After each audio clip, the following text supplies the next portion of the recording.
Hirugarren proba traben jokoa izanen da, eta hemen 6 traba edo azpiproba izanen dituzte gainditzeko.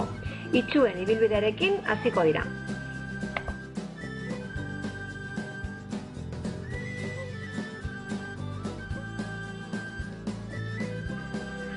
Itxuen ibilbidea gaindituta, zirrik ez betetako ibilbide batetik pasatu beharko dute.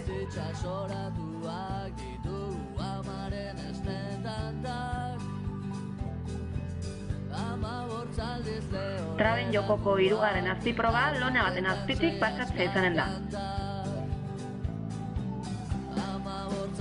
Ondotik, oreka mantenduz, lurretik zentimetro gutxira dauden oholekin egindako bidea pasatu beharko dute.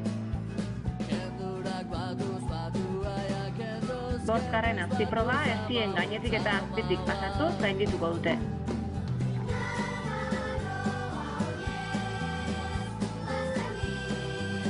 Eta probari akabaila emateko arma sare bat zeharkatu eta berriz ere eskila jo beharko dute.